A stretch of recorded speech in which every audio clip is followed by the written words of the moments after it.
live on YouTube? Not at all. Okay, cool, because I'm putting it on there. My computer is just full. It is on fumes, and I can't even get my email because I've uploaded all these videos. Yeah. And so, at least today. Do you mind if this goes live on YouTube? Not at all. Okay, cool, because I think there's a delay with YouTube. my computer is just full. It is on fumes, and I can't even get my email because I've uploaded all these videos. I got to take that off, I think. And so, at least today. Do you mind if this goes? Okay. Perfect. We're good? We're good. So I have some good news, right? Only one person missed weight. Was that Jeremy Stevens? Yeah. But he's done that before. Yes. Yes. But he did miss it by a lot. Yes. Yes. I realize we're live on YouTube. I better. How's the rest of your week been that you are off of, the semester? Very good. So last Friday and Monday, or was it Tuesday? I had to miss because I had finals. I don't know. Today is Friday. And yes. I know that because we have the fights tomorrow. Yes. Which I'm thinking they're going to happen. Hi, Jack. Hey, Professor. How are you?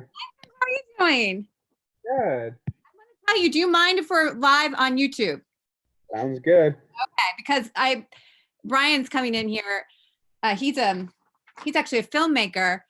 And I wrote to him saying, my MacBook is like, my Outlook keeps shutting down because I have no memory. Oh, okay, yeah. I can't hear you. Oh, I wasn't saying anything. Oh, you weren't saying anything. We're live, by the way. Great. I wrote to Brian saying, like, my computer just kept shutting down. Like, you have no memory to do email is what my computer was saying, because I guess when my classes became like 2 hours long, such as the Roundtable on Wednesday on nonfiction. So, but hello everyone. Hi, Gabby. How are you? Oh, good. How are you? Good, thank you. So good. So as everyone comes in here, I have some good news and some bad news.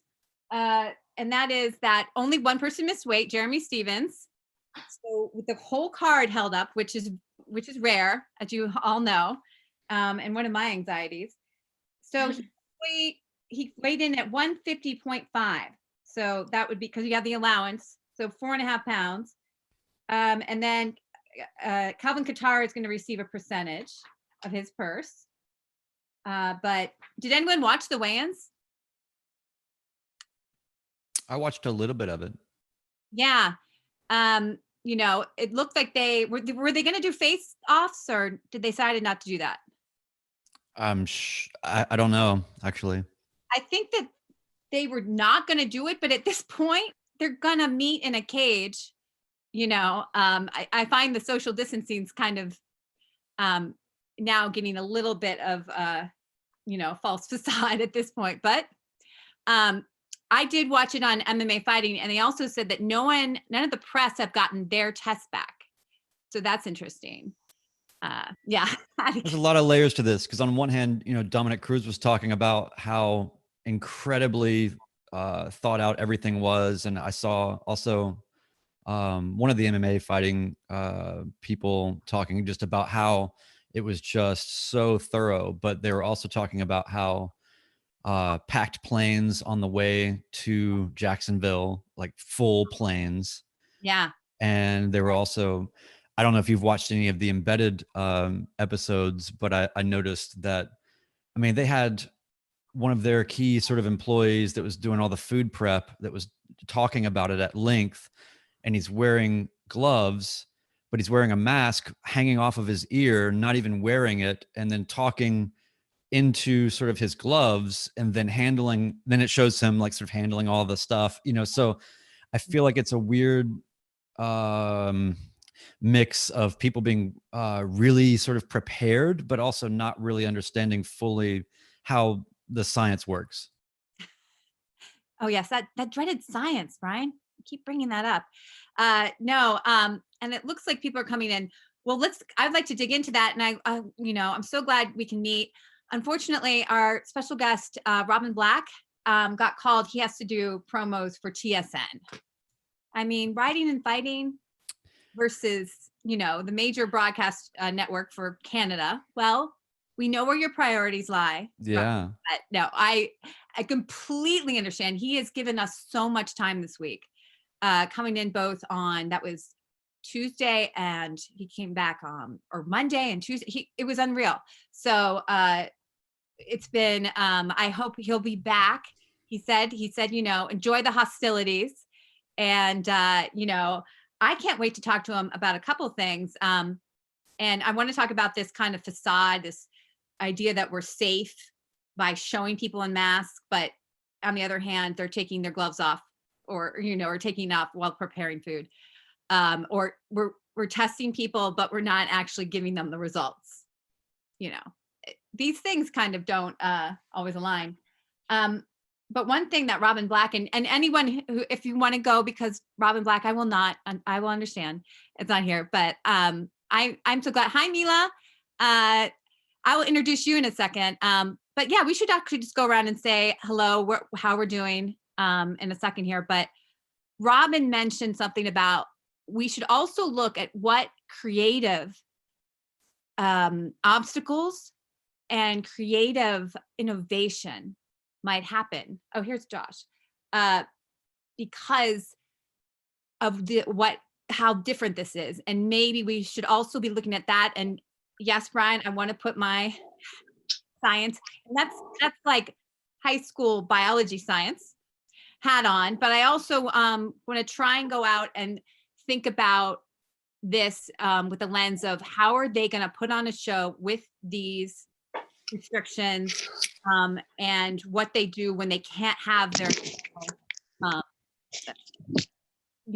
practices with camera, lighting, all of these things. So, hi, Josh. Hey, Nancy, how you doing? Good. I was telling, we have good news and bad news. Okay. Good news is only one person missed weight. That was Jeremy Siskind. Really? Like Yeah. missed weight, fight is off? No. Well, 4.5 pounds. He was 150.5. And he's just going to give a percentage of his purse to Qatar.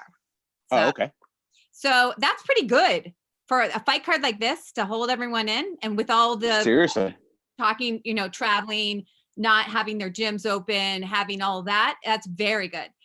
I would not make weight right now. Oh my God. What do they call it? The quarantine 10? I'm not getting on a scale at this point. I think I'm 35% bread at this point. I know. I hear ya. I'm doing the same. It helps. Okay. So what's the good news? So the bad? The good news. That's the good news. That Robin Black, I was telling everyone, he got called in by TSN, the major Canada broadcaster of sports. So he cannot make it to today's roundtable, but we have each other. And yes, that's true. He says it's a rain check. So, perhaps post fight, we can talk to him. There you go. Or in the middle, because we've got more fights coming up. So Josh, I was talking about how we've kind of seen some things embedded and on today's weigh-in about how they're trying to show a little bit more of the safety right involved. And we mentioned Brian had a story about seeing someone on embedded. He had a mask, but it was hanging off, and he was preparing food. So it's like, that's not really safety. Right. I witnessed something. They decided not to do. Oh, Joe's coming. The face-offs, at the weigh-ins, which they usually do, and a lot of people are like, "Why at this point?" Yeah, that seems pretty ridiculous. They're going to be, toe to toe, belly to belly. So I think that'll be. By the way, we're live on YouTube. So just FYI. I should be streaming.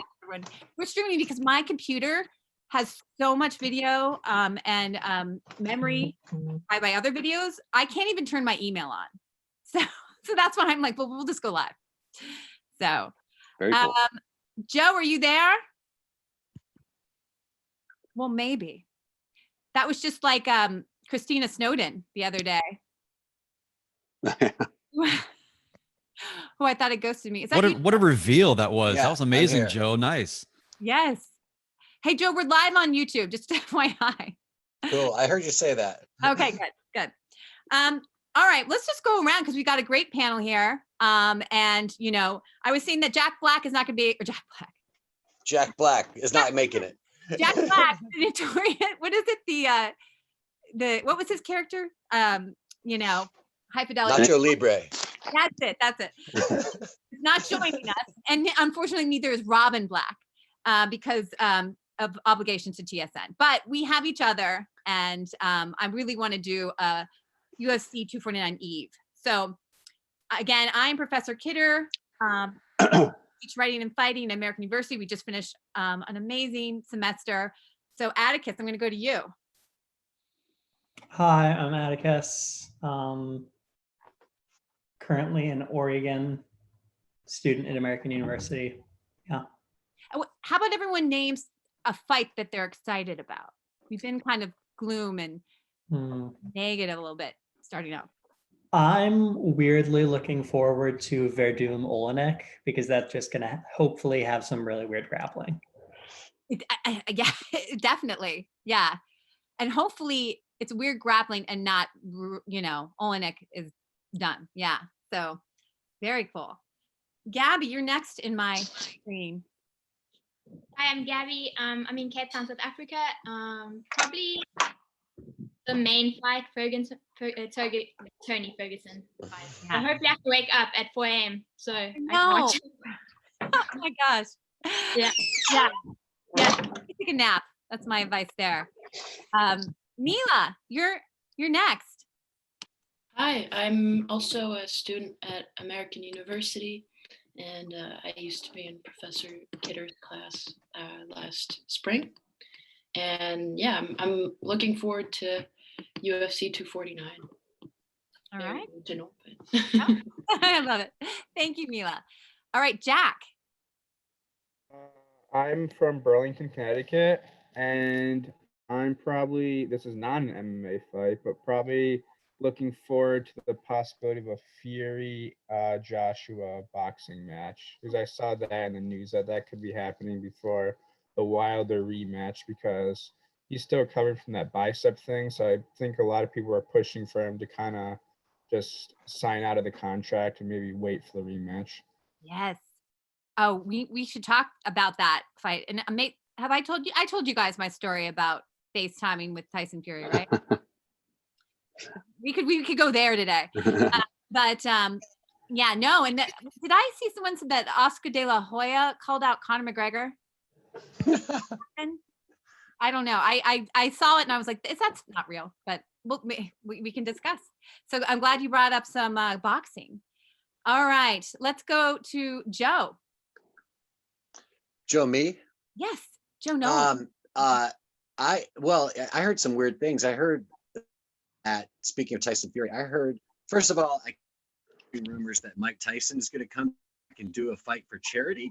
And he's been like releasing training videos and stuff, and he looks terrifying still, even though he's an old man now. I mean, older man.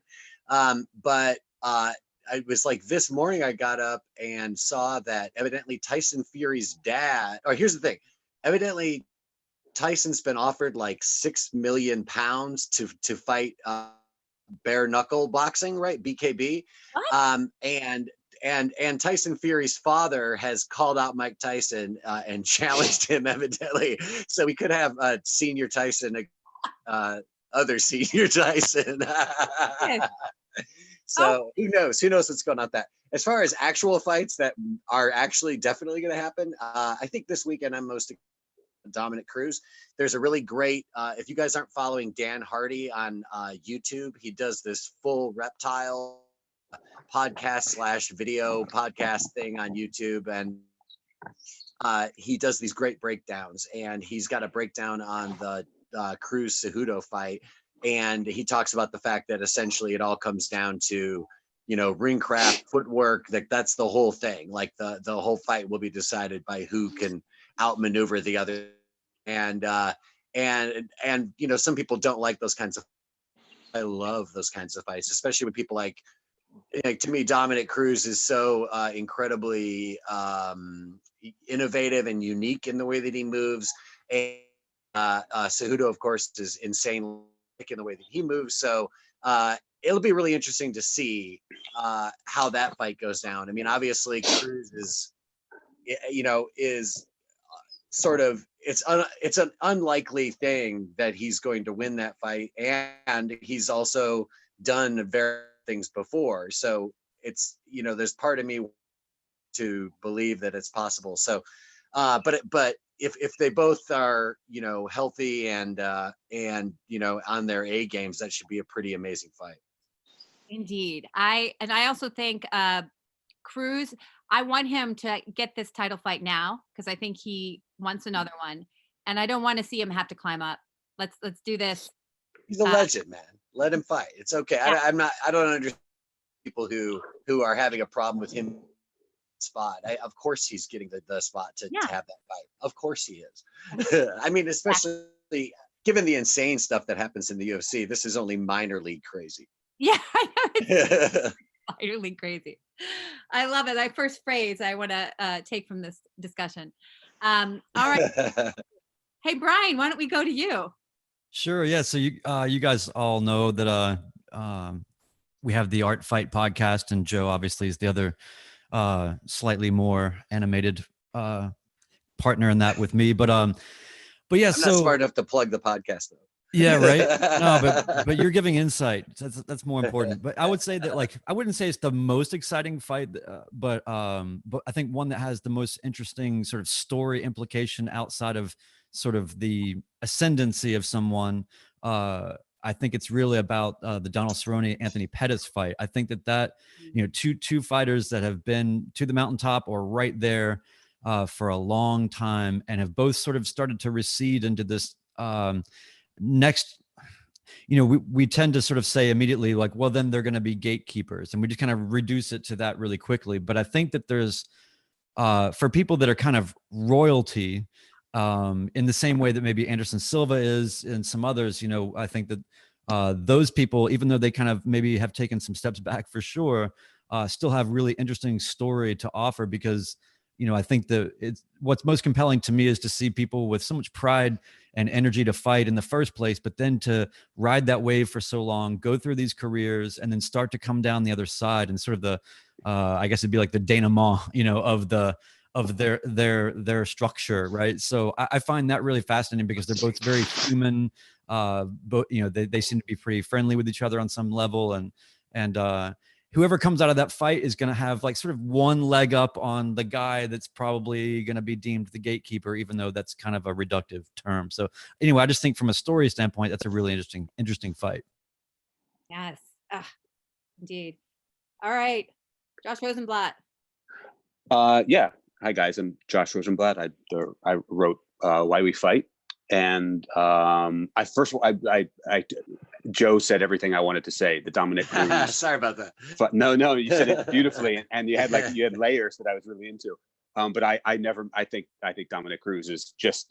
I actually rewatched his second fight with Uriah Faber the other night, and if anyone in this world exists to prove that fighting is art and not just brutality, Dominic Cruz is the guy, and I don't know if there's anyone that's more fun to watch, with the possible exception of the Korean Zombie. But I'm so glad that he's back, and I'm not a huge fan of Henry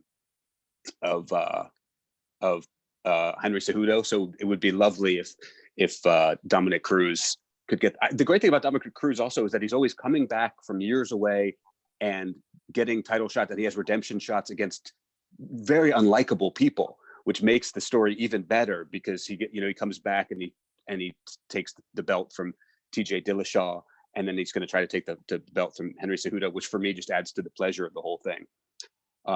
So that's the fight I want to see for positive reasons, and then there are two fights I want to see for negative reasons. And I want to see both Fabricio Verdum and Greg Hardy beaten very badly, and then run out of the UFC and polite society in general. So sort of two impulses there. Ah, I love it. Well, great. Well, has everyone gone and in here? I have to say, I have a couple fights that I'm really interested in, and I mean, because this card is unbelievable, and I'm kind of now allowing myself to start to really think about it because I was a little protectivism of not wanting to get myself excited. And one of those is the Rozenstruik Ngannou fight. And I'm bringing that up because I was supposed to go to Columbus, my hometown, to watch that fight on March 28th. And it also is symbolic to me because I started watching what was happening in Ohio, and like back in late February or early March. And I realized, oh my God, they're not going to have crowds there. And I'm like, well, I guess I'll just watch that, from home, from DC, and then, went from there. But the power, Ngannou, I think he's unbelievable. We talked about Mike Tyson. I mean, he really kind of shows that. And I love his story. I'm into the storyline coming from Cameroon and then going up to Paris, learning, only being able to box because there was no mixed martial arts. And then finally, just like 4 years ago or something, really studying martial arts and mixed martial arts. And then how he the colossal debacle by Stipe, where he was primed to come in there and take a title. I wonder how much growth he's had. And then on the other side, Rozenstruik, I got to be there in DC when he was being beat by Overeem for most of that fight, up until seconds, I think. I'll never forget Esther Lynn capturing Overeem with that huge, I don't know, right or left something, and opening up his lip, and he was down.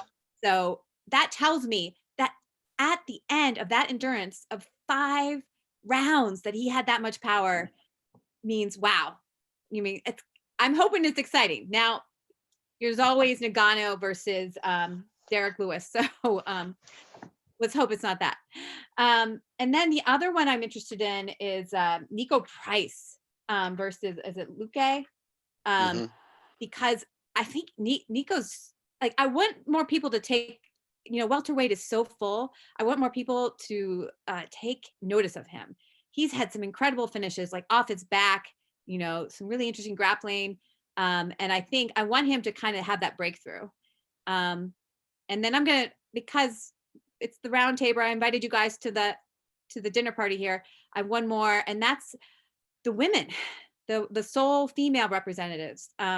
Michelle Watterson, my husband always he loves her. He saw her once in Vegas and she let him come up to him. So he's like Watterson, and she's got her daughter who's adorable. But she's, she's got such skills in jiu-jitsu. She's at Jackson Wink. And then Esparza, who, Cookie Monster, she gets labeled kind of not fun to watch because she lays on the ground, but I think this could be interesting. And I also like the optics of women. I was thinking more about it when we had discussed this at the Women in Media panel, the mini panel we had on Wednesday, about why we aren't having women in as many fights. They're just sporadically put into the next couple of weeks. And we were wondering, is it because women are having a harder time training? I'd love to maybe discuss this more. Is it because it's women where men can kind of have this masculine feel? Josh, I'd love your takes on this. I'm going to be the courageous one of the family. I'm going to go be a provider. I'm not afraid of viruses, where women don't want to see that. It's kind of like, she's got a daughter, and as whoever was here when John Anik came, we know that when he goes to this fight, he's going to have to quarantine himself when he goes back home. And he said he won't be able to let his 2-year-old hug him. So it's interesting. Maybe women realize I can't do that, make that choice. However, I think having women doing that, having them come in here, it's what we're talking about, that women were in the same, this is not just men who are going to the front of the lines. Women are too. So I thought about it in that way. So I'm going to be so happy to see them. All right, Josh, what is your take on less women involved? Because we've talked about masculinity, which you don't always like people when they bring that into this discussion. Oh, I don't mind having the discussion about masculinity. I don't find it to be. I find it to be a limiting topic, but I think in this case you're probably right. And I mean, this whole situation with the fights going on, and you and I have discussed it many times, like the total ambivalence that we feel about it, and at times bordering on anger that this thing is going on. And you know, for me, since from the very beginning, this has been just like the fact that these fights are going on are totally a manifestation of Dana White's insecurities and needs to prove his masculinity. So I have no doubt that you know, as much as I like to believe, you know, there's always different levels to this sport. It's funny, you were just talking about the Rozenstruik Overeem fight, and the first thought I had was, oh yeah, that was one of those moments where I'm sure everyone on this call has had the experience where you just can't justify your love of this sport to outsiders. Like 90% of the time you'd be like, no, it's art, and check out this fight, and then some guy gets his lip split open in a way it should never be split open, and you know you just can't. You're going to get a phone call from one of your friends and said, did you see this picture? And there's nothing you can do to justify it. But it's the same kind of thing here, that this is one of those times where I think the masculinity and the need to prove oneself, and the need to prove toughness, and also the sort of delusion that toughness can sort of transcend a pandemic, I think is probably the case. And I think whether these women are being smarter than the men, or like you say, these women feel more of a responsibility in terms of the parenting that they have to be doing after the fights, I don't know, but it strikes me as a notch in the women's fighters' favor, if it's voluntary on their part, because all I see is just a bunch of men who are just essentially telling a virus that I'm in too good shape for you to get me, which is, you know, so delusional in so many ways that, again, I'm getting mad just thinking about it, and I had resigned myself to not feeling mad about this anymore. But I think, yes, Nancy, I think you're absolutely right. I think that there's I can't imagine at this point that, you know, I think the women have proven themselves in terms of being, in terms of selling tickets. So I can't imagine it was a choice on Dana White's part to cut them out. In fact, the opposite is probably true. I bet Dana White was thinking to himself, the more women I can get on this fight, the more mainstream it looks, the more civil it looks, the more decent it looks, the less it looks like old school UFC. And when he's the only guy with a platform in the world on broadcast television, to have just a bunch of dudes out there might not be what he was looking for. But I think maybe the women were smart about this one. Right. Well, and it's interesting. You want women too, because they don't die as much of COVID, right? That's also a very good point. When we go out to the grocery, I'm like, tell my husband, like, I'll go, because if one of us sees it, it's got to be me. No, but hey, that is interesting to take all this, you know, because that's what we do. I'm like, we love to kind of analyze this, and we wonder if are these choices being made, or is it just because women? I think there might be also like the boys network in the gym, where they've decided, and they're making these choices. I'll quarantine with my bro because he needs a sparring partner, and you know. That women just may not have as many of those options. So. Right. Yeah. Yeah. All right. There's so much to discuss, you know, thinking about where this has come. And, you know, maybe let's go back to the science, Brian. I heard today from the press member, I was watching the weigh-ins, that he hasn't gotten his COVID test back.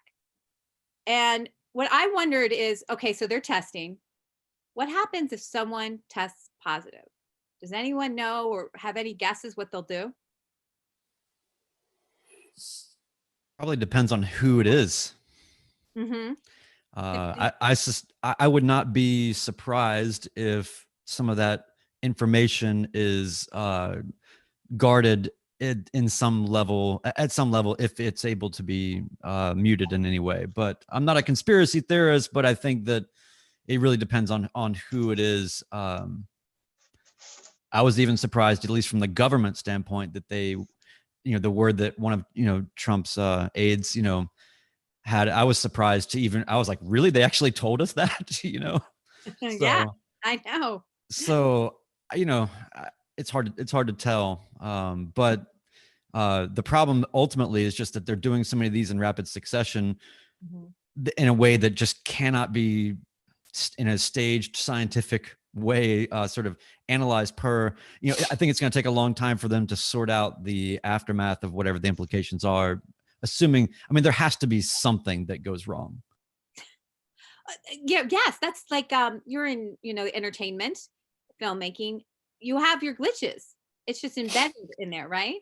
I get them on just putting a Zoom call. So there's gonna be something. So that's very true. I botched our entire podcast yesterday. So yes, all of the audio was screwed up. So but that's the beauty of being in the creative fight, is that you can beat yourself up for a time, and then you just kind of get back on the horse. But yeah, it is a challenge. And so when other people ask me, like you did, Nancy, everybody's having this sort of same challenge in some way or another. Not everybody's trying to put on a broadcast, but everybody's trying to wrestle with this, by the way. And it's funny how really your students are the people to talk to. And, like I said, anybody that looks like, or even younger, right? Like under 15, pale, hasn't been outside for a long time. Those are the people that are going to know how to solve all the issues. And they've been doing this for a long time. Thank God for that. Society continue because of these individuals. I know. Yes. But Brian, it makes me so, I hate to say this, it actually relieves me and makes me feel better to know that a filmmaker, a person who's worked on Grammy winning records, also has issues with his audio and stuff. So I feel much better about that. Here's another thing I want to point out. I don't know, my husband's watched a couple of these. Korean baseball is back. Does anyone know, kind of like, and a lot of people are speculating that because it kind of like came out of nowhere, like they weren't promoting it like ESPN. What the upcoming Korean baseball season's going to be live, and who knows how it was kind of getting the deal done. But a lot of cable providers were telling ESPN that they were not going to pay them because they weren't providing new content. And obviously, like, viewership was down. And so we now have Korean baseball back, and it just started. And then 3 weeks, I think, or the end of this month, German soccer is coming back. Now, neither of these, and it's interesting to look at these countries, what they've done with the virus and how their sporting events are coming back. One thing with Korean baseball, because I looked this up, they have social distancing when possible. Other kind of things. I guess there's cheerleaders in Korean baseball, but they are all, socially distanced out. They are tested every day. And if someone has a positive test, the whole league is going to shut down for 3 weeks. So that's Are they doing fans? No. Okay. I don't know when we'll have fans. I think we have to have a vaccine before we'll see large crowds like that. I think you're probably right. Yeah. But Germany is doing this. Now, we also look at what they've done in terms of how they've contained the virus too, right? There's Germany and both of these places testing, high levels of testing, and that took that, and they're being very cautious going into this and being very transparent. By the way, Josh, we can, okay, hi. I'm like, we got a great view of your bed. Yeah. And that's what everyone's bed looks like. So no one better be making their beds. That's my bed. That's my bed made. That's the sad thing. That's after I made it. But here I'm talking too much. Why, we've talked about Dana White, maybe his need to show his masculinity. This drive to have sports and open up the country, do they go hand in hand?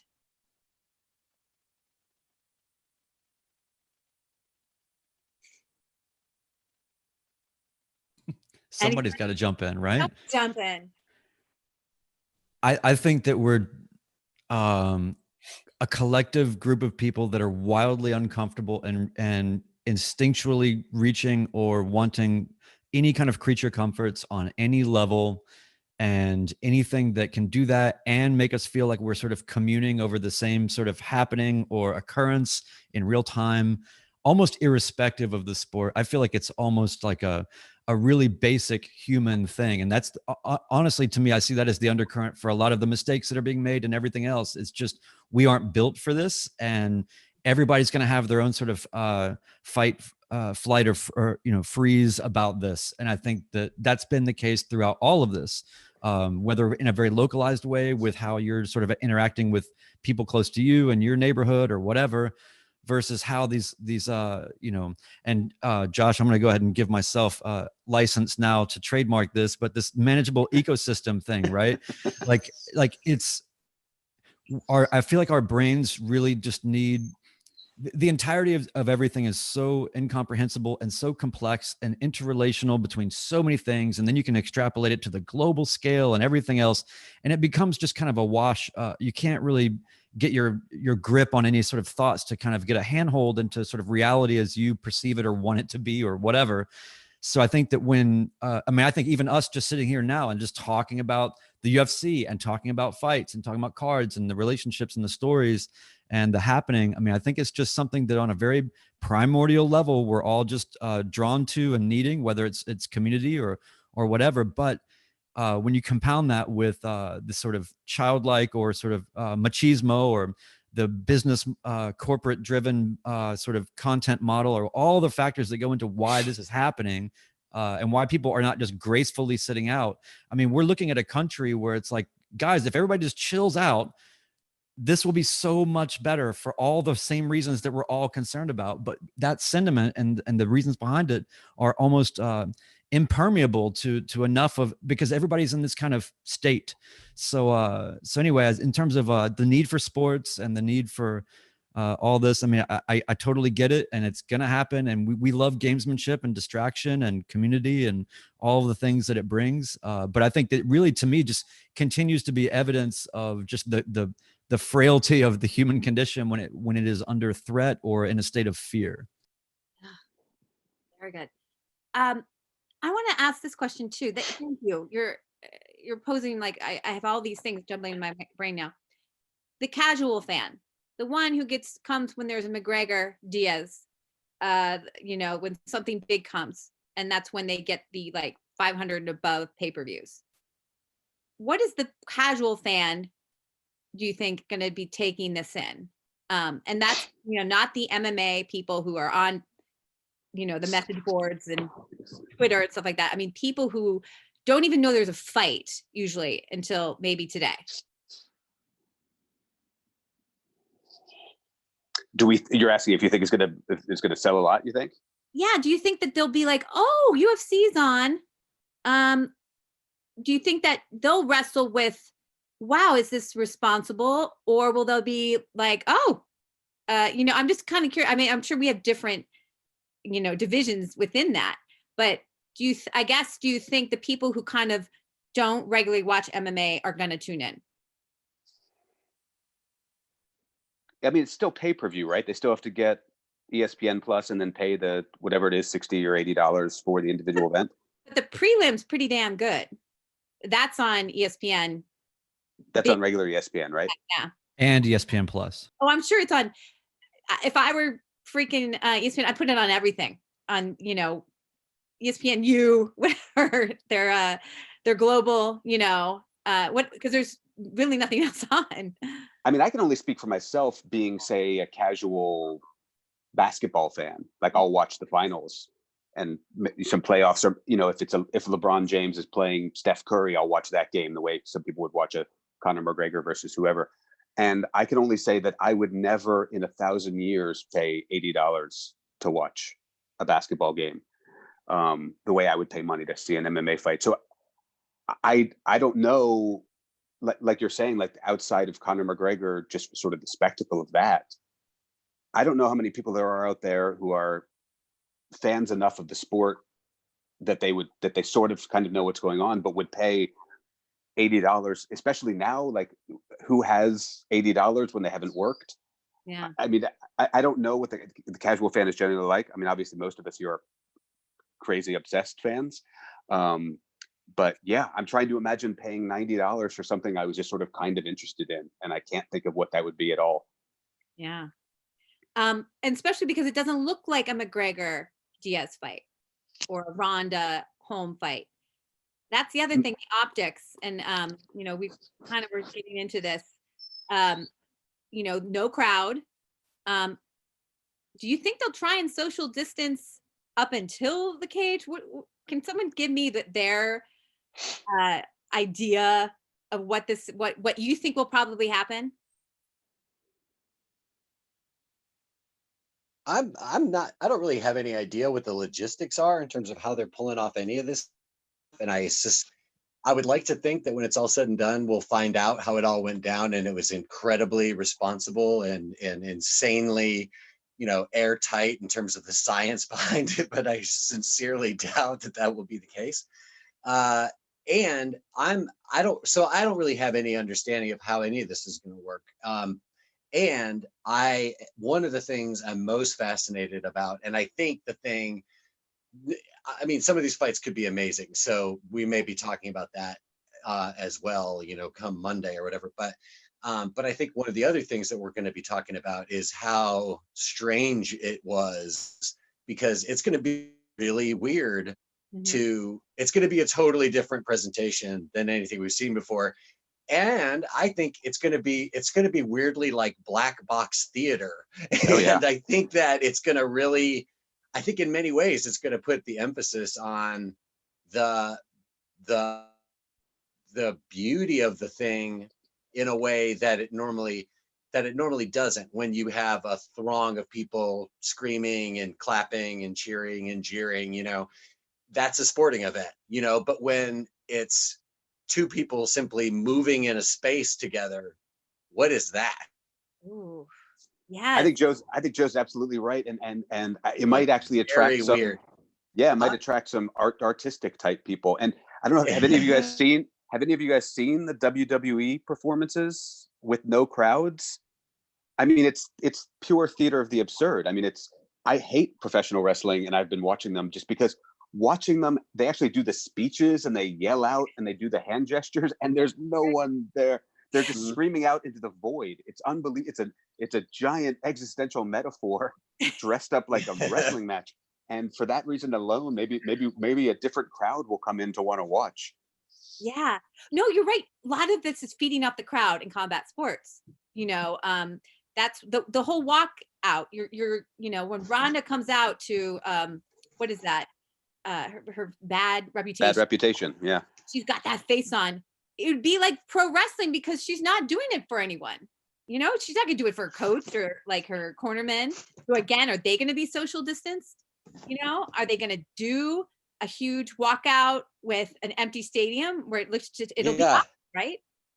Yeah, that's weird. I hadn't even thought about the fact of like, if they do a walkout, who are they walking? Is it just like armies going into battle and it's like, yeah, it's time to play the drums, guys? You know what I mean? Oh. It'll be interesting to see.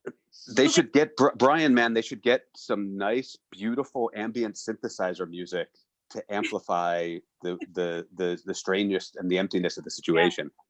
I think it'd be great to have like I wish that they had I don't know how we've talked about this in some of the other events this week, but in terms of language and different people's sort of commentating styles and approaches and what's important, I really wish there was multiple audio feeds in the way that they kind of used to do, at least with the Fight Pass, where you could kind of at least listen to corners or whatever. But why not have like the John Anik Rogan sort of channel? Fine, but then you can switch and then, you know, have like syndicated sort of sub, you know, in the same way that the sort of Fight Companion, right, can be another one or whatever. And then, you know, all of that. But I just feel like I really would love to see, you know, like what happens. It's kind of like if you put Dark Side of the Moon with, you know, whatever, you know, and see if it lines up. I kind of feel like we're almost to that level in what Joe said, like the theater of the absurd. But I also think it's interesting just to think about what is mediation, right? Like,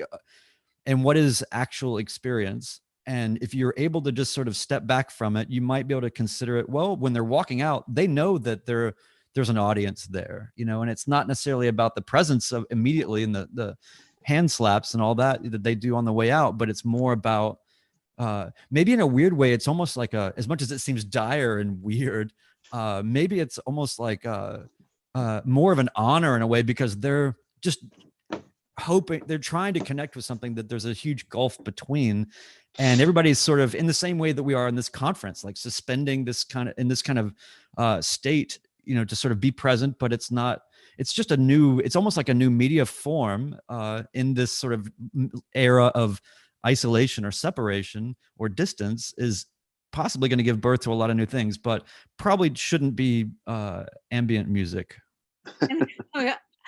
I got to pick up something, because this idea of using a new medium, like how are we going to tell stories in a different way now?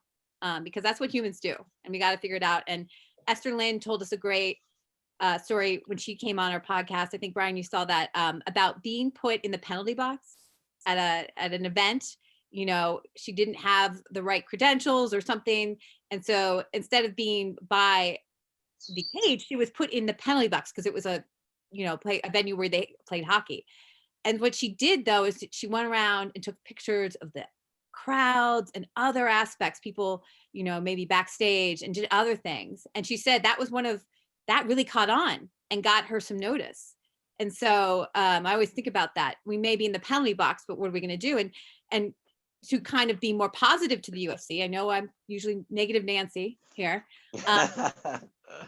that what creatively are they going to do? And Brian, when you talk about the walkouts, where they really only need to connect now to the viewer, and how are they going to make it, are we going to maybe see some more Adesanya, dance routines, because they want the viewers now, is all they care about. And it's not about, the steel face, trying to perform for the crowd. So I think that's interesting. And in terms of also having those companion soundtracks or audio selections, I always like that. Did anyone here watch the Contender series, the first one that had Snoop cast?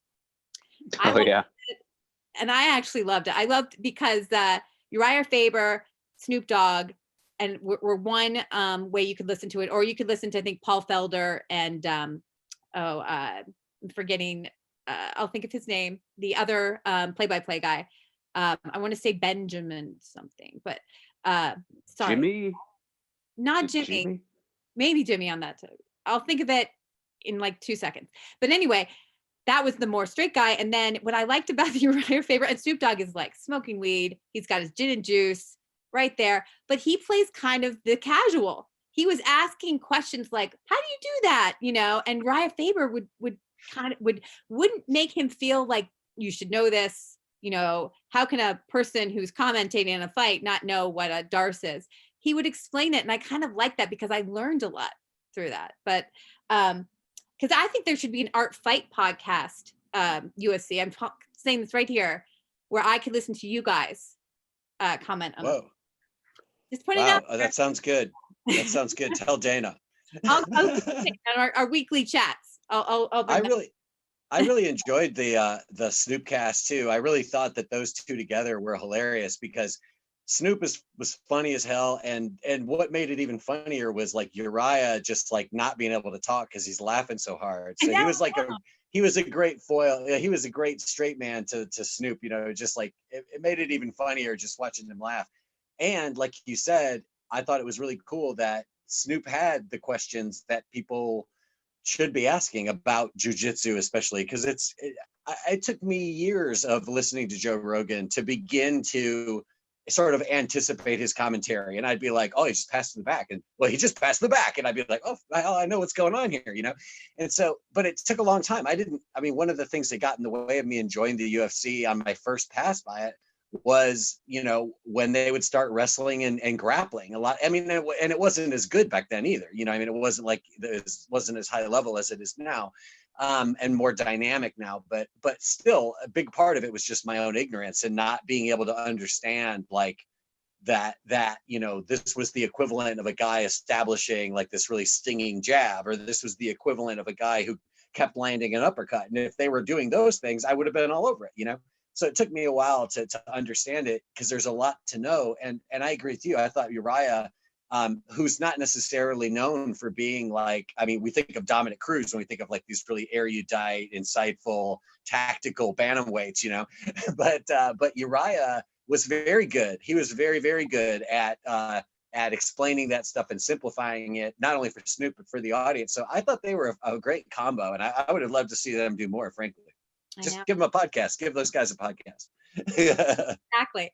It's on Fight Pass, because I've gone back and watched it again. So if you want to, and I maybe they'll pick it up again, if, so we're going through like how this will look. Here's another question. I think Jack had to get off here, but he did a paper all about the boxing world embracing YouTube stars, and bringing them on with maybe, I mean, they'll get a couple, I think maybe, is it Jake or Logan Paul had maybe a year of training, and that was about max, but sometimes it's less than that, although they get them like quality boxers and other coaches. The thing is though, the one that just happened, I think that was Jake Paul versus, help me class students. Who was the other YouTube star? Not KS1. Do you guys know? Oh, well, good. Yeah, your panel's too old for this. I know, my panel, like they're actually reading literature, Josh, and so only their teacher streams live on YouTube. But it was a YouTube guy, and so it was the worst fight. I don't know if anyone, this is DAZN shows it. Atticus, did you see it? No, good. See, it's not boxing. That's the thing. It might be bringing eyeballs in, but it was nothing of those two individuals. What they were doing in the ring was it's not that they were not like about attractiveness. It wasn't the sport. I thought that one guy, actually, his feet were so badly, his stance was so awful. I thought he was going to tip over just standing straight. So then that's not going to maybe grow the sport if you're coming in and seeing a bad product. Now, this brings us to 249. They haven't been training in gyms. They've been doing, Angela Hill came with Josh about a month ago, and she called it medieval style training. Will that affect the product possibly? Or that, go ahead, that it does look different, as we said. I was going to say that I think the one thing I'm interested about in that is the weird back and forth that we see all the time regarding mixed martial arts training or boxing training. But it seems mixed martial arts discussion, maybe it's just because I pay more attention to that. But I just recently saw a video that was talking about how Conor McGregor has basically in the past, like, had these gym wars essentially and done all this like incredibly hard sparring that he described as like basically like I would have a fight before the fight eventually, you know what I mean? Like basically what it came down to, it was full on, you know what I mean?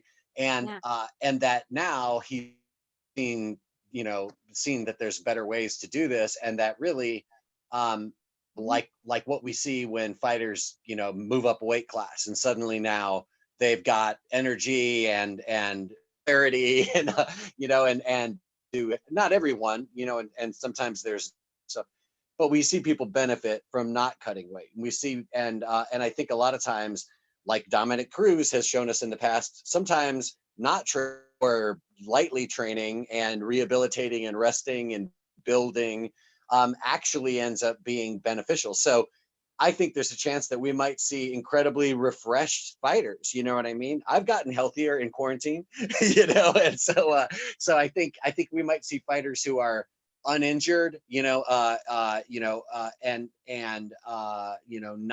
overly beaten up from their normal routines and all stuff.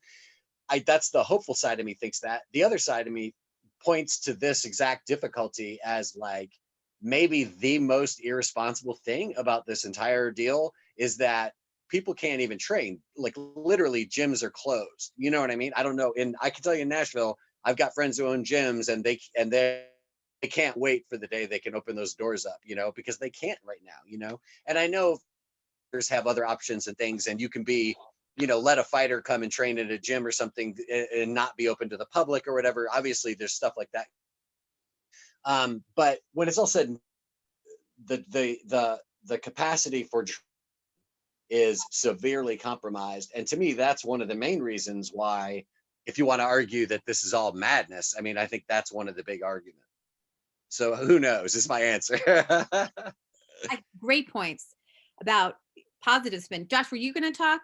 That I mean, I was just about to make a point, and then I was going to say the opposite thing, and now I'm kind of on Joe's side. I mean, I don't know. Just it's impossible to know. I was going to say, oh, you know, of course it's not going to be as high level fighting, and they haven't reached that sort of that peak moment after 8 weeks in the gym, and they've timed it perfectly and everything. But I think Joe might have a point. There might be something to be said for the same way. I don't know how many times I've had this talk on various conversations with friends or on these sorts of conference calls, but I'm sure you guys have all had them where you're like, after 2 months in quarantine, you realize how many things don't need to exist the way they were existing. Like, for example, going into an office, like how much of your job can be done from home. And I've definitely felt like quarantine has brought out a lot of realizations about what is unnecessary and what had been unnecessary in my life, not psychologically or emotionally, but just literally physically.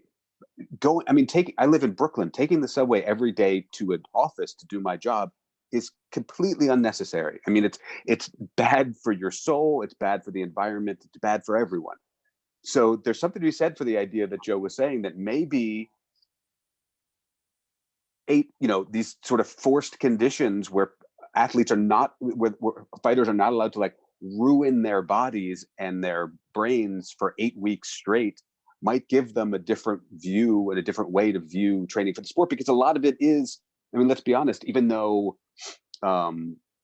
training and nutrition and all these things have gotten much more subtle and much more sophisticated over the years, there's still an element, particularly in the world of fighting, that is based on superstition and I guess reputation. I mean, if it weren't for superstition and reputation and machismo, they would have gotten rid of weight cutting forever ago. So I wonder how many training techniques are going to be found out to be completely counterproductive. Like, for example, in the Conor McGregor, if you realize maybe having a bunch of full-on fights before you then go and get in a cage and fight a full-on fight is not the smartest way to do it. And it'll be interesting to see. I'd be very curious to see after Saturday night if some people performed at a different level because they were forced to not train in the sort of absurd ways that time and tradition and a lack of being forced to look differently at things had never allowed them to do. I think that's right at the heart of what I think is most interesting. That's really cool that you brought that up, because so like if you're into other sports, if you're into football, professional football, they'll have a bye week, and if your team is up against a critical opponent to decide some sort of divisional outcome or whatever it is, everybody's always going to argue, like, is it better that they have a bye week and they get to rest and recoup their injuries, or is it better just that they've been on the horse, and sort of battling through and haven't got disconnected from the role that they were on or the momentum that they had, and it's always just a purely kind of theoretical thing. Or if it's basketball, it's like, you want your team to win, to sweep the other team in the playoffs so that they have an extra week and a half to kind of rest. But at the same time, they were just killing it. So let them keep going. Like, that's actually going to be a bad thing, and it's a very, seems to me like a universal sort of problem. And I think that even with, like writing or creating or doing anything, it's like, like for instance, I've been working so hard on all this video podcasting and audio and all these things and streaming and all this, and I've been putting in so much time. And then when it fails miserably, it's like, maybe I could have done half as much and maybe had a better outcome. That if you're writing a paper or you're trying to exude or communicate an idea, you might be in a place where it's like, man, if I just would have tried half as hard, that would have been fine, actually. Or it's a weird thing. You're always kind of negotiating. And then I think with respect to like the fights this weekend, Dominic Cruz being the ultimate, it's all, for some reason, I feel like we all must be like 90 years old, because it seems like every time Cruz fights, he's not been there for 3 years. But how many times have I seen him fight? So how long I've been watching Dominic Cruz for 37, 42 years now, I feel like. Because there is always that gap, and he's notorious for saying, ring rust is only mental weakness, is the way he describes it. And that's why ring rust is not a thing, so whereas other people are, going to be in a different place. And to wrap it up just real quick, I just wanted to say, I really appreciated seeing Dominic Cruz in the media event they had, where he was just saying, I'm just at a point of utter gratification to just, or gratitude to be here. And I'm just thinking about how grateful I am that I have food and I have water, so in terms of like that,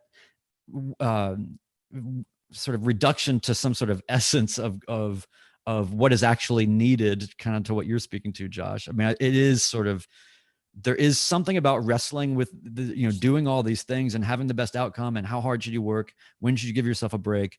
And then just the, like, how does it descend into just sort of, I'm just glad to be here. Yeah. Well said. All of that, overtraining. It's something that, and like overwriting and what, I sometimes have told my students, like, if you just, even your 50% is probably pretty freaking good. But 50% is better than not turning in a paper.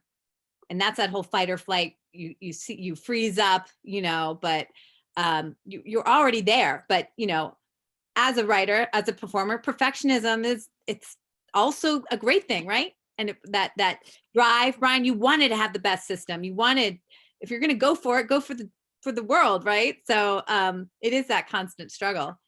Did you guys, I'm sorry, Nancy, what you were saying just made me think of something. Have you guys ever heard the story about, and to take this in a slightly strange direction, but the story about how Tom Wolfe, the great writer, invented is not the right word, but how he sort of stumbled into what is now considered the new journalism.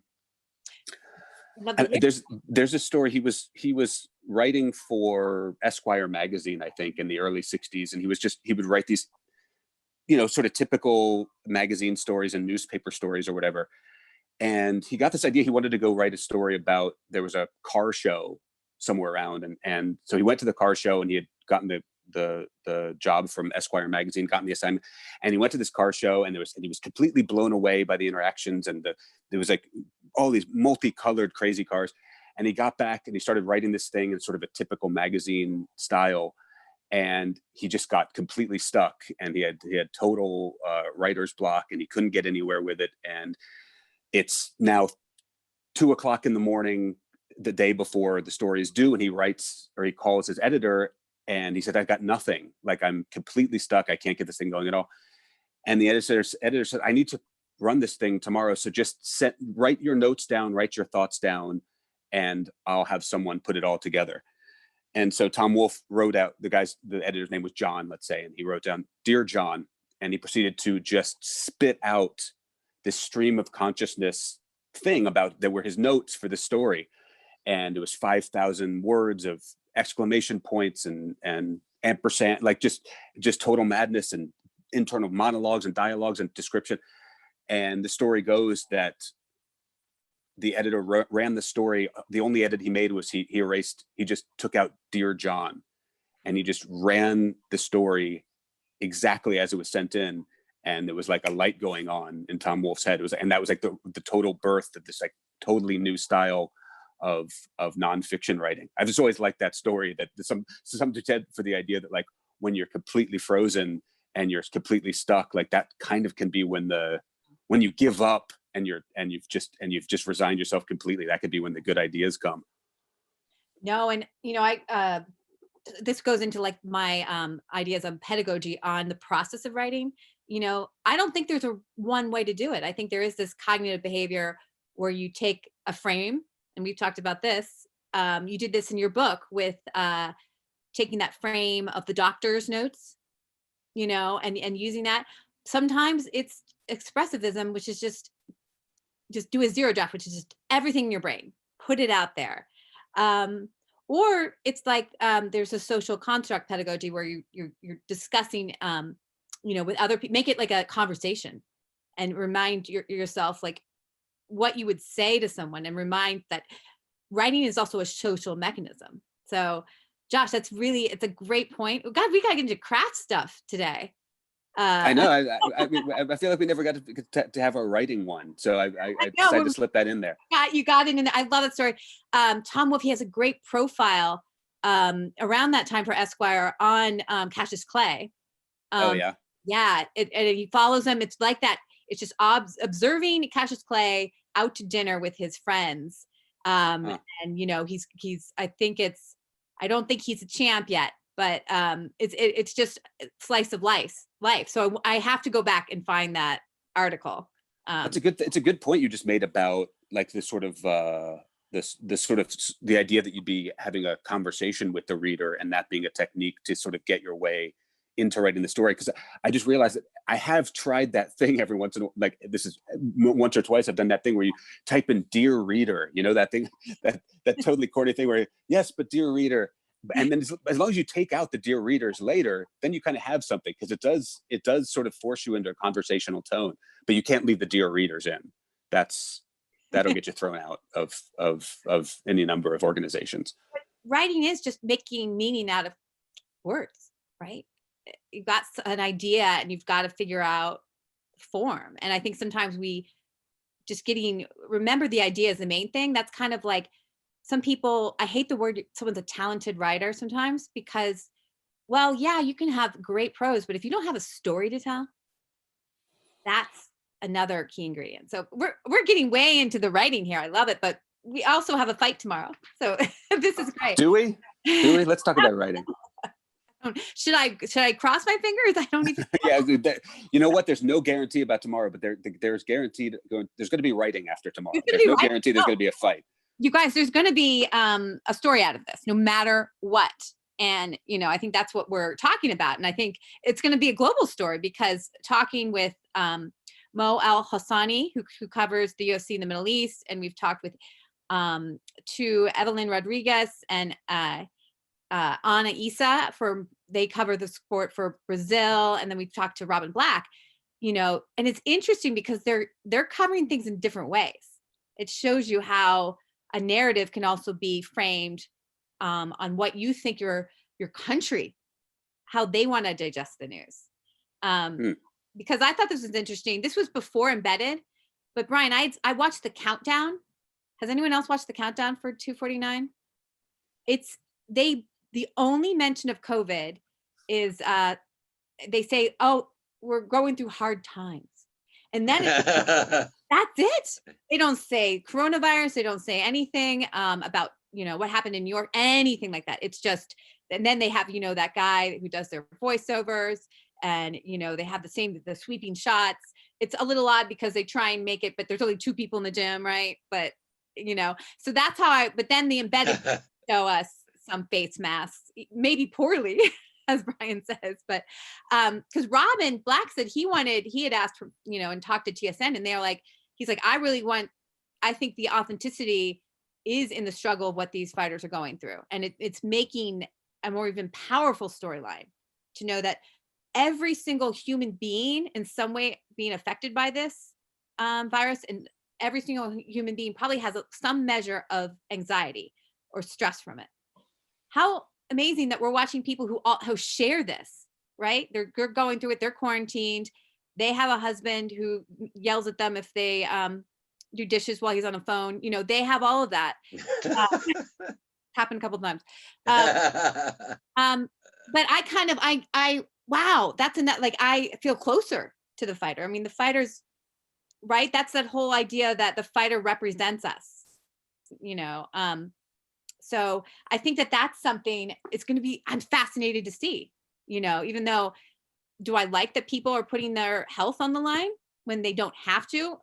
You know, I know doctors and other first responders, we need them. We need food in our groceries. But as Josh says, that why we need the sport of Brian, why we feel we need to put it on now. It's so much. Do you think that this kind of underpins the sort of question earlier about sort of why there are so few women on the card, and perhaps it's because of just women being actually way smarter than men, which I fully agree with. And just because I agree with it doesn't make me any smarter.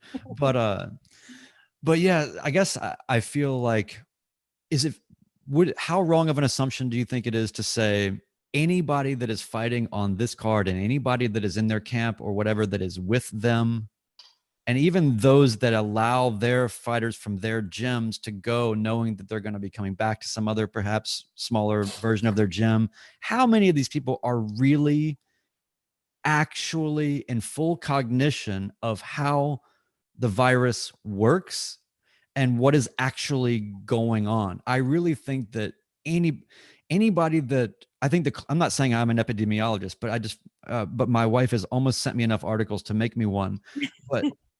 But I do think that ultimately, I mean, I know that if I was a fighter, I don't care how much money there is. I don't, you know, it's easy for me to say it probably from a place of some form of privilege, but I feel like if you really understand what's going on, it's probably not a good idea. Ooh. I mean, I think there's levels and there's degrees of that, you know, of that cognition or that awareness. But I mean, even just simple things of people not even understanding how masks work, how you should wear them, why you should wear them, who it benefits, what, you know, the directionality of care of other people and all this. Like there's just really basic things. And then ultimately the people that are most confident are talking about things like bacteria, which don't have anything to do with this. Well, let me tell you something, Brian. If you want to be despondent, like I then check out Mike Winklejohn's Instagram page, because Mike Winklejohn has always struck me as one of the more intelligent, sort of thoughtful, you know, and cerebral guys in MMA. But man, his take on coronavirus, it's just 100% conspiracy theory nonsense. It'll just drive you insane. I mean, I want to pretend like it never happened. There's a lot of that. It's like a lot of this sort of like don't get to know your heroes kind of stuff that's happening right now. Yeah. Yep. And I want to point this question that Brian actually made to Josh and to Joe, because you've both been in fights. But I like this kind of path we're going on here. You're saying you have to have some sort of cognitive dissonance, right? To put that out of your mind, because we all are putting on masks just to go get groceries, and you know, they are now entering a space where they're fighting, you know, another human being. Does fighting, Josh and Joe, you've done some fights, I think, will they be able to get that out of their heads, that because they're trained, like you go in there anyway having to block things out? I think that's a really interesting question, because like you say, I mean, that's like sort of the definition of fighting and the definition of like what makes it so much harder. Like, you know, people think about the physical stuff involved in fighting, but they don't necessarily consider the mental part of it. Oh yeah. Even the fans don't really get that a lot of the time. Like they see Donald Cerrone and they just don't understand why one moment he's a genius and the next moment he's just, you know, huddled up and can't seem to respond. And I think that just goes into that basket, you know, where it's like, yeah, it's just another thing to be anxious about, just another thing to be concerned, preoccupied with, distracted by. And then, you know, again, it's a very weird thing, but I feel like on some level, fighters might be the best equipped people in the world to deal with that. And on another level, it's insanely unfair that you're actually adding even more crazy shit for them to have to, you know, in the midst of doing this crazy thing to begin with. And speaking of crazy things, I've never competed as a martial artist in any way. I've only done some light sparring in the gym and gotten kicked in the head a couple times. Yeah, so I've done a lot of martial arts on and off through my whole life, but never to the point of actually being a competitor. Yeah. All right, then, Josh, you actually have been. We've read the whole book. You've been in an amateur MMA fight. The man who wrote. You won, and it's a great ending that we all triumphed with you. What do you can you give us an idea of that? What you had to do for the mindset, and do you think this is going to be trouble, or will it be because they've trained themselves already that you go in there? Yeah, I mean, I can't imagine that if all the other things, both pre-COVID and present tense COVID haven't prevented them from getting in the cage already, then I can't imagine this is going to be really that much of an added burden.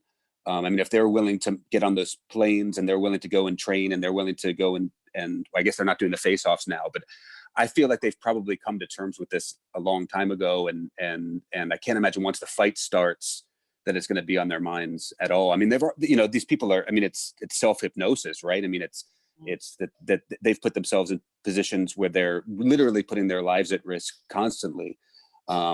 So putting their lives at risk again, literally in terms of COVID, I think that's it's another thing on their list. Yeah. I can't, it's hard for me to imagine that they're going to concern themselves with it once the fight starts. I mean, that's the giant condition being that I fought one fight in much different circumstances, don't consider myself a fighter in the way that these guys are fighters by any stretch of the imagination. And I would never in 1,000 years fight under these circumstances. I mean, I think both in terms of, I mean, the pressure they're under monetarily, but more the pressure they're under from the UFC and from Dana White. And, this is one of the many reasons why I'm so upset about this thing, but the sort of political and the economic aspects of this issue, and the fact that the lack of a union for these guys puts them in an extremely compromised position where they're not really in a position. The UFC could say all at once that you don't have to fight and you'll be safe and we're not going to hold it against you, but it's not true. I mean, it's just, this is the problem when you have sort of are an athlete in essentially an autocratic system, that these guys know deep down that their careers are dependent on fighting when they're told to fight, which is what makes me so upset about this whole situation. So I'm a very lucky man that I can say I would never, it's a very privileged position to say I would never fight in these circumstances. But these guys and these girls they're in an extremely compromised position. So, I think probably most of them, again, the self-hypnosis thing added with probably lots of them don't believe that they're capable of getting sick ever. I think I can't even imagine they're thinking about it. I think once the swab test comes out of their nose and they can sort of get past that irritation and that pain, I think that it's probably not even on their minds. I do want to throw in real quick that to sort of add on one more layer. Dominic Cruz also was saying, I've never been treated better. This is going the way it should always go. He said people are being more kind, more deferential, more acting in service of each other, that there was this sort of spirit about it and an elevation and regard for the fighters inside this sort of fight event. He said that, everything about it was amazing to him, and in a way that in the same way you were talking, Josh, about sort of this has brought to light so many ways that we should probably not be doing things. It is definitely, I mean, there's so many things where it's like, wait, they stopped the subways for the first time in over 100 years to clean it. Like, oh, okay. They can do that. Yeah. Yeah, I'm sure they still didn't get my 7 train. I'm sure they just left that be, but everything else I'm sure is spotless. But the point is just that I was really surprised actually to see that it wasn't just about, I think when Dominic Cruz was being asked about it, he was being asked for more a position of, do you observe compliance or regard or safety? And he was like, not only, it's like, it's beyond that. Like, I actually feel like that we've been elevated and respected because they're all getting such sort of treatment, separate saunas and separate training rooms and all the separate things. So, hopefully maybe some things will linger from that, but I feel like at least for the fighters that are putting it on the line in incomprehensible ways to us, usually on a usual basis, much less under these circumstances, at least, there's a lot of stuff going on that's trying to do all the right things that are, kind of mind bending in terms of the detail of the logistics that I've been able to observe so far. And the effect on the fighters clearly has been good. Yeah, no, we see that. I don't mean to jump ahead here, but Brian, mentioning that they're probably the way they're treating the fighters. I know that they've all also gotten their own nutritionist, and their food is, all their food is taken care of by the UFC and packaged, and they've ordered it and then be put by their door. And what did we see? We just saw one weight miss, which is very rare. When we went to the weigh-in, for UFC in DC. I don't know if Mila, did you come to the weigh-in? I think you just came to the panel. There were several misses of weight, and then we also saw severely dehydrated, humans who almost like looked like they would tip over. One of them, oh God, he's on the fight, Bryce. What's his name? He's who is it? Bryce Mitchell. Bryce Mitchell. He actually, thank God he was turned away from us, so we got his backside. He took off his shorts before the curtain came up. And I like told everyone, like, it was a full moon at the at the weigh-in. But then I think he just wasn't thinking, right? I mean, when you're that dehydrated, so that could be a good thing, and hopefully, as you're saying, Josh, about and Brian and Joe, about how this mindset, well, if UFC was smart, they'd get a ton of mental coaches there. We all need therapy in COVID. So they better have those people, because they're putting themselves in line. They probably have family members who are worried about them and what their spouses at home are thinking. So if they were smart, they'd also do that. And again, that should be held over, when you do combat sports, it's something that not only is it physically, exhausting, but it takes something mentally out of you. And I know we're always going over an hour now. But one thing that came up, this is actually, I want to get away from fights just real quickly, just touch in with my students, because I'm really curious about this. Brian and Josh, you mentioned there are things that we do that we really don't need. I'll add another one of those. High heels.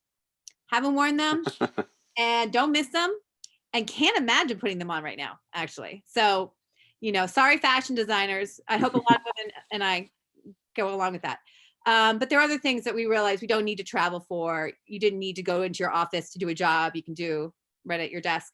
I have to ask this, you guys, how, and please, if you're not comfortable saying this, but how has it been not being in person for your college experience and classes? Because that's something that we definitely need to get back going sooner than later.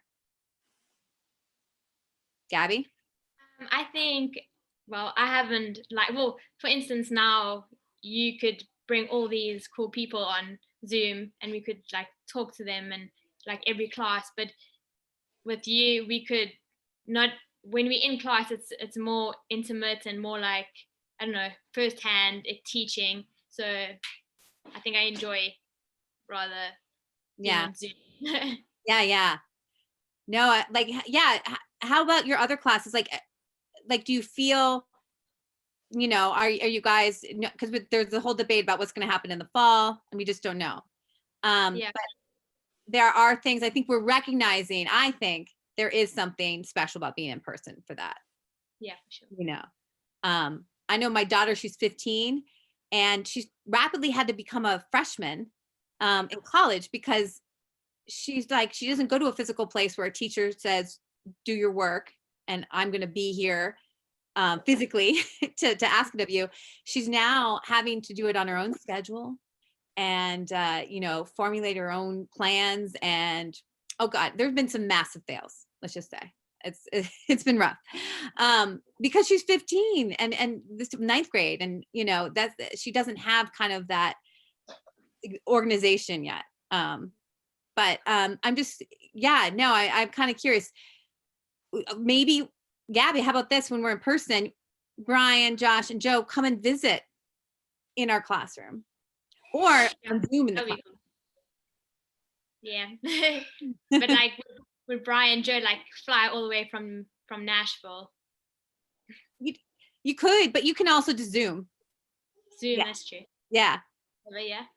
Yeah, I hope to do this more when we get back, whenever that is. I hope that this stays, and I would like you guys to know that, especially we have some upcoming fights. I would love to get together before the fight on the 13th. Who is that? I forget who's headlining that one. Is that Angela Hill? Or no, she's on the 16th. I would love, because Angela Hill came to our class. Yeah. With Josh, you spoke, and Josh, she's co-maining against Claudia Gadelha. Is she? Is the co-main? She deserves it, man. What is this, her 7th fight in a year? And it's so funny. You remember we were having a discussion about, women, why are they not showing up? Or what does that say? Angela Hill is the exception, right? She is the one that we all knew she was going to be, if not the first, one of the first cards back, because, she's as you say, how many fights has she done? 7? I mean, she's out Cerroneing Cerrone. I mean, she's the new go-to for whenever you need someone to fill in. Yeah. And I think I see her taking, people say, never, or don't take advantage of a crisis. Sometimes you got to. And I saw her, she was always out there. She's got a great presence. And I think, knowing that she does well in these short notice at times, putting it up to Gaethje, I don't know what she's ranked, but holy cow, did she get, co-maining. Yeah, she's definitely got bumped. Yeah, Number that's fantastic. 6. What was that? 6? Gaethje is number 6. And what is Angie? I don't think that she's ranked. Or she's 15. Really? Yes. Wow. She's been around a long time. That's what we forget. Another confusing thing is that the headliner for that, at least on the UFC website, is Overeem versus Walt Harris. Is that right? I think that is right. Okay. What do you guys think about that? That was supposed to be the UFC DC main, right? And then Walt Harris's daughter was murdered. Ngannou versus yes. Is this Walt Harris's first fight back? Yeah. This was supposed to be UFC DC. Yeah. And then Rozenstruik took his place against Overeem. So that's exactly. And then yes, Harris. I mean, talk about, to compound every kind of tragedy. That was a horrific crime that happened with his stepdaughter being murdered. So, it'll be interesting how that storyline, how they take care of that, because that's it's part of his story, and I think that's what I'm going to be looking at. How is, of course I'm a fight nerd. I'm going to look at what Cerrone, how he's looking at this striking and stuff like that. I can't wait to see how they're going to cover this, the promotion. Will they make it more escapism and not really talk about anyone having issues or anything? Or will it have to necessitate, you got to bring up the elephant in the room? So, right. Well, propaganda works in a lot of different ways. So we'll see what we get. I know. Gabby, you have a comment? I was wondering, how do they get those ears? Great question. The cauliflower ears. Yeah, they are yeah. crazy. You I know, or anyone, please correct me, but I know you investigated the anatomy for your book about the cauliflower ears. Yeah, I mean, it's just I'm going to get my terminology wrong, but literally, I mean, you see it in these guys who are wrestlers and grapplers, and it's literally, I mean, when you're rolling with someone and you're rubbing up against someone all the time, it's literally just ripping the, I don't know, again, I'm not great with this unless I have it right in front of me, but the cartilage or whatever it is in the ear, and it can be drained, but I think what happens is I guess it must fill with fluid and then it hardens and it can be drained. But what you generally see with wrestlers and jiu-jitsu guys is it's such a point of pride for them that I think they see it as weak. If not weak, they like having the cauliflower ear. So you could get them taken care of before they harden. I think once they harden, that's it. But you can get the fluid taken out. But I think that they sort of see it as a badge of honor and a point of pride. Yeah. I have one tiny little piece of cauliflower ear and I love it. But that's it. I don't want some of these guys, I mean, you look at someone like Ferguson, who his ears already go out a lot anyway. And it's just like these rocks on the side of their head. And I can only say that, I mean, my wife would be livid at me. She would never look at me if I had cauliflower ears.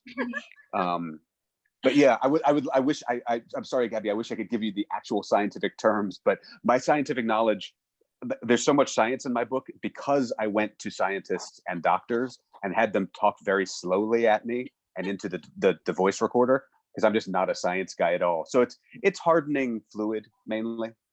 Yeah. Thank you. No, and pardon my I need to get something to my daughter here.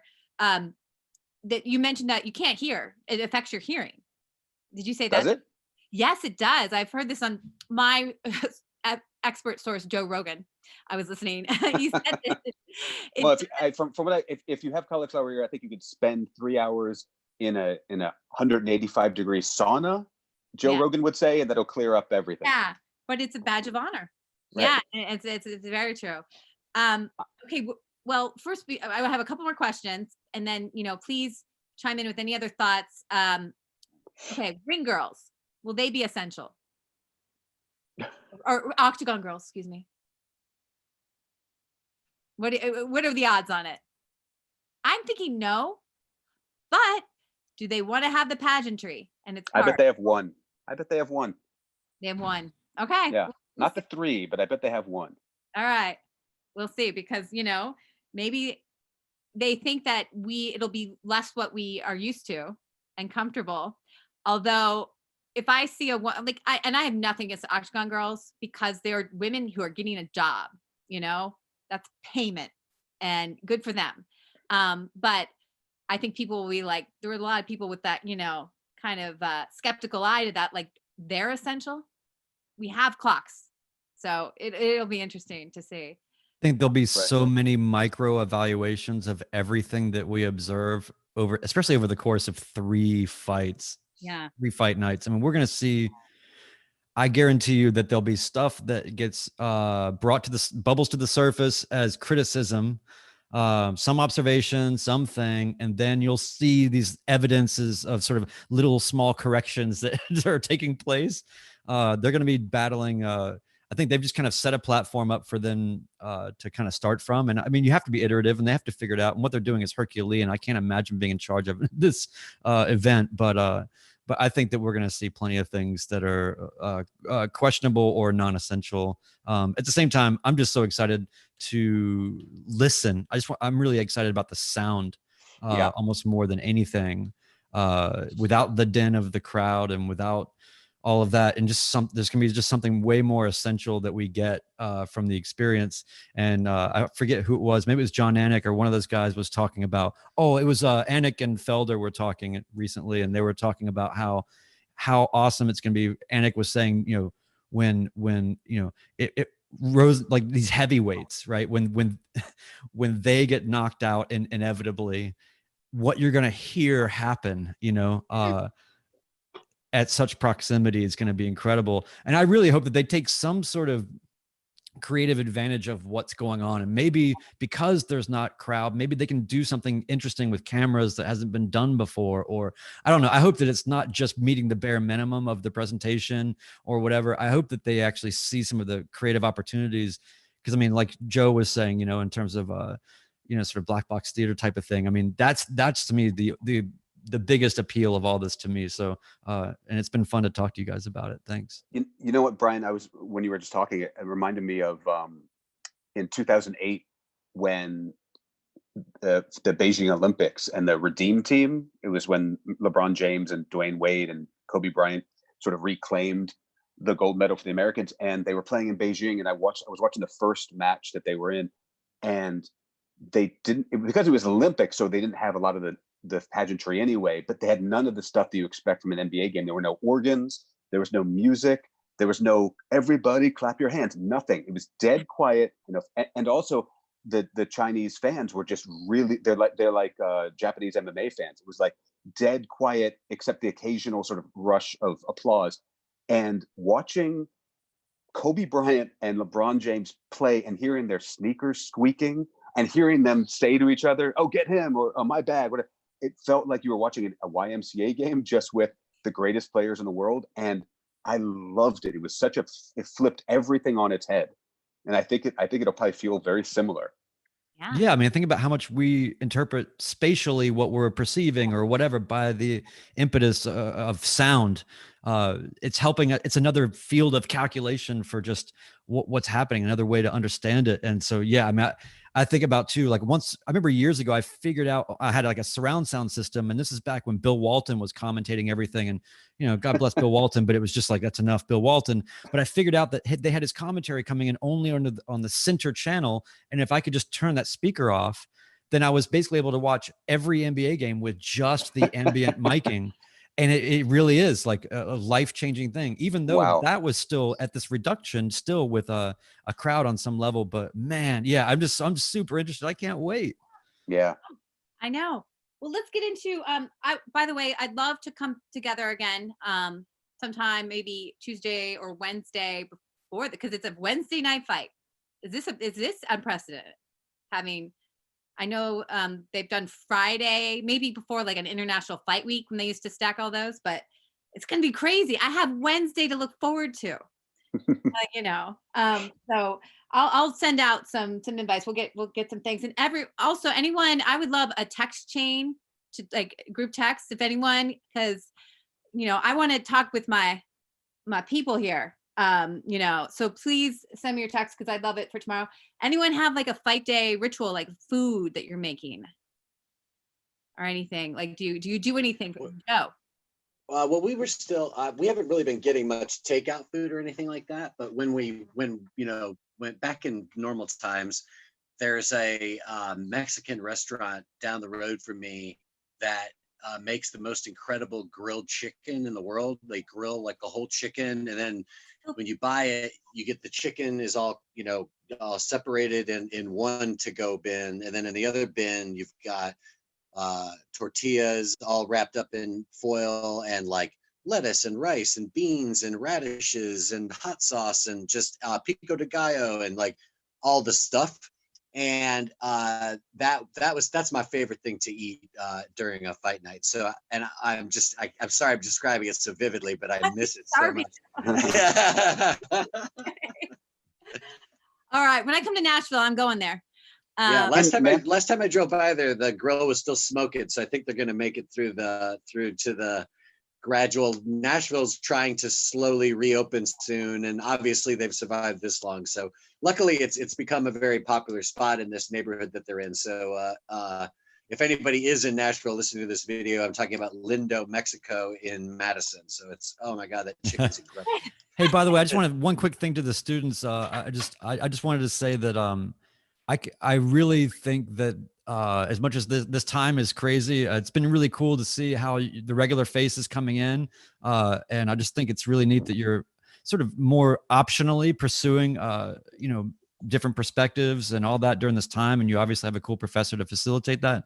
And I guess the only other thing I just want to sort of leave out there is that this whole thing is just one of those times where, as horrible as it is and as prolonged as it is, I guarantee you that you guys will look back in 15 to 20 years on this time and you will be talking to your family and your friends in a nostalgic way about all the great things that it was for you. So, and this should definitely be one of those points of conversation. Definitely. Yes. But no, that is because this will end. And, what did you do in this time period? And this moment will be one of those for me. Yes. So Brian, do you have any, I love also, now I'm starving for chicken. Any ritual, it doesn't even have to be food, but I'm curious what other people do for fight nights, for fight days. I don't have any particular ritual other than I used to have a lot of parties, right? I used to have like projection outside, garage hang fire pits and all this. And we used to just really have a lot of fun with it. But over time, I think people got to have had their fill. And then I'm sort of like still going on. So I watch them alone a lot of times, but I actually kind of prefer that. It's the same way that like, I don't like to group watch movies because I feel like I'm now watching it through the lens and the prism of other people's consciousness. And then they're making mouth noises or eating chips or what. I'm too easily distracted. Yeah. So I actually, especially if I'm really excited about a fight, I love just give me a room where no one is and let me just watch this and be totally focused. And maybe I'll have I've been eating a lot of cereal at night lately, so maybe I'll do that. That's great. I love it. Any type of cereal. Well, as an adult, you have to do the pseudo healthy stuff, right? Yeah. Like it seems like it's kind of healthy, but if you really look at it, it's just all sugar. So, like crackling oat bran, but it's like 40 grams of sugar or whatever. It's like, this is good for me. So yeah. I have like fake healthy cereal. Fake healthy. Hey, we're all just trying to build our narrative right now. That's great. Josh, I'm curious, do you have any final thoughts or any rituals that you do on for a fight I don't. night? It's funny you asked that. I don't think there's anything. I don't think there's any kind of rituals I have. Mm-hmm. I mean, just to say that, uh, to build on what Brian was saying, I end up watching the fights by myself. I don't really have. It's Yeah. been one of the things I've really enjoyed about becoming friends with you, and also all you've done during quarantine to bring us all together and create a community out of very disparate, disconnected elements. Because I've always felt from the very first time, and I mentioned this in the book, from the very first time I started getting into MMA, is that it's very hard to find other people who are into it. I don't have a community of people who I go to bars with and watch it with and can talk about it with, except for now. So in that regard, like this, I've really enjoyed the quarantine in this regard, in that I get to talk about MMA with people, because literally otherwise it just doesn't happen ever. I'm just like it's like my like sleazy little gross shadowy hobby that none of my friends want to join me on. So my rituals are, I go to a room by myself, I have a good cry, and then I watch the fights. Wow. Well, thank you, Doc, for that kumbaya moment. I've also, like, this has been so great for me. And part of the quarantine class was coming and seeing your faces, and then bringing my friends. This community is great, because not only, Josh, you're right, talking about fights, but we talk on it on a different level. And not to say it's better. It's not the highbrow or anything. It's actually the weird way of looking, like, I wish sometimes I could just be like, forget all that stuff, Nancy. Just think about the statistics, and that's, but I can't help it. I am so fascinated by combat sports and what it means to our world. And so I appreciate that I have you kind of nerds to share this with. And then in terms of like mine and any Atticus, any final words, ritual, what are you going to do tomorrow?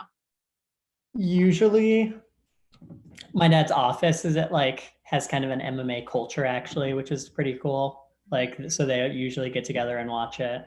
But I am very used to watching fights on my own or just with my parents. So that's what's going to be happening. And they'll probably like funnel in and out as I watch like 6 hours of fights. Yeah. Are they pretty into it, Atticus? They enjoy it, but like they don't follow it, if that makes sense. They know fighters, they have people they like. They have people who are like, oh, I liked him in that interview, so I'm going to root for him. But they don't like follow the news. They don't keep updated on things, really. Yeah. The first fight I ever showed my mother, and my mother hates violence and she hates the idea of violence and didn't understand at all why I was getting into the sport. So I decided to show her a fight. We watched an event together so I could introduce her. And the first fight she ever saw was Joe Lozon versus Jim Miller, which was one of the bloodiest fights. By the halfway through the second round, everyone was covered. It might have been they might have brought in other people's blood. That really is the Everything top was covered. 5 of like awful. Just awful. Yeah. And I kept looking over at my mother, and she had this look on her face like, what have I raised my son to do? And I couldn't say anything. What are you going to say when you're forcing your mother to watch 2 grown men who are essentially naked, covered in each other's blood? There's nothing you could say at that point. Exactly. And I think this reminds me and everything. And Atticus, sometimes I like watching by myself as well, or with my husband, because I used to have the parties for like McGregor, Mayweather, and I did it for Khabib, McGregor. I can't stand people talking. It's like, I want to watch, go get your own drinks. I'm not. And so I like having you either. And if you have a casual over, they're going to make a comment about the grappling being gay or something like that. You want to go out of your mind. Someone, said, I think, with the McGregor, there was a whole race element to it in the promotion. And I think after he loses, he says to Mayweather, you fight like a who knew you could fight like a Mexican? And it's like, that's so racist. And it's just like, can't even. So, yeah, it's a compliment. It's a compliment. I know. So, but anyway, it's also interesting. Because I'm a boxing person first, and then got sucked in with MMA. And so one of the first real fights that I sat down to was Weidman Silva 2. Ooh. Yeah. So talk about like confronting the demon. That's worse. So, By the way, one of the first fights I ever tried to turn a friend of mine onto was the her Strike Force. Leash Tate. Misha Tate. Yes. I showed my buddy this, and he literally blacked out in the chair next to me. He literally turned white and passed out. If you guys haven't seen that, I mean, her arm gets mutilated. Yeah. I don't know why I chose that. I just thought it's my bro. I'm going to show him the most extreme example or whatever that's current. And then he literally like passed out next to me. Wow. Now, is he a fan? He came around, he woke up. Not at all. Started. I thought. In fact, that's probably the only fight he's ever seen. Oh God. You win some, you lose some. You lose some. Yeah, no. And then, well, the other side of that is I took a friend of mine. I went to the first Brooklyn card, and she's an artist, and I was like, oh, there's artistry in this in MMA. You'll see. And it was that was headlined by Home Durandamy, and just all it was clutching on the cage.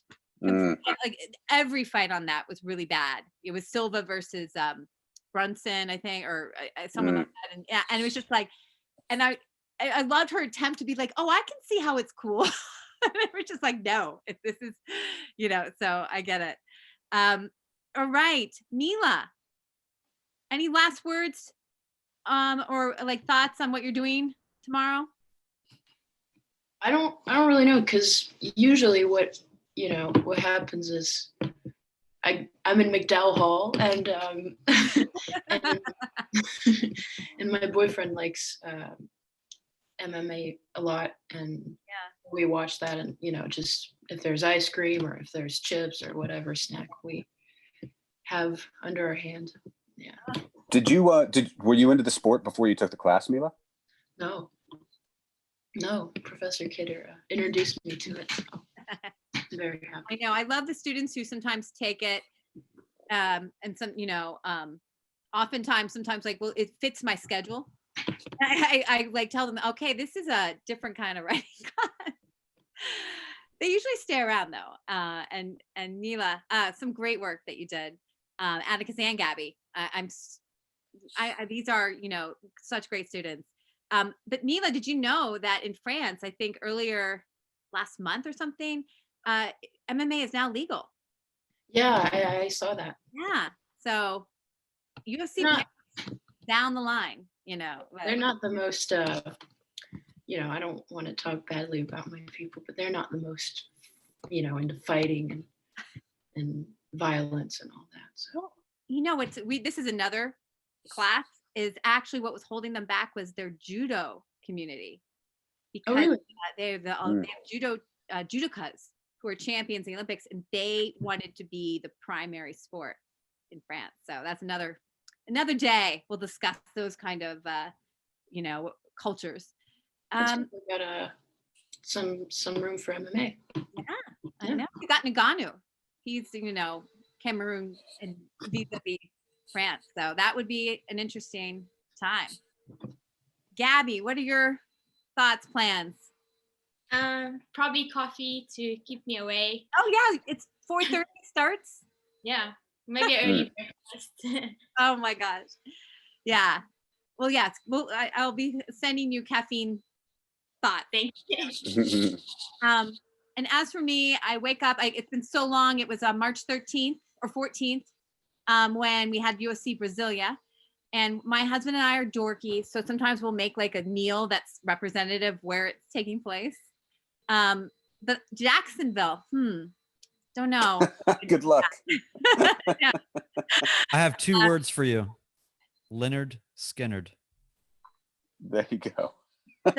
Okay. That's Jacksonville. But most of the imagery associated to that band doesn't fly very well now, but the music is still pretty good. I have a friend who's a huge Skinnerd fan. So Is that Tom Petty too? Is he from Jacksonville? How new? Such musical. Tom Petty's from Gainesville, Florida. Gainesville. Okay. The other Ville. There's another Ville. There's the other Ville in Florida. Oh, Florida. Well, I think this is it. Thank you guys so much. This is the highlight of my day. I'm gonna have to go do work and talk to my no, I like talking to my daughter, but and I'm sure you also have the same thing. So please again send me your phone numbers if you want to be in my group chat, because I think that some of these things that we've talked about we're gonna see. So thank you, and Thank you so much, Nancy. thank you. Take care. Thanks, everybody. Thank you. Bye. Good seeing Thanks, you guys. everybody. Good to see you again, Josh. Thanks, Nancy. Have a good weekend, guys. Good seeing you Bye. guys. Care. Bye bye. Bye.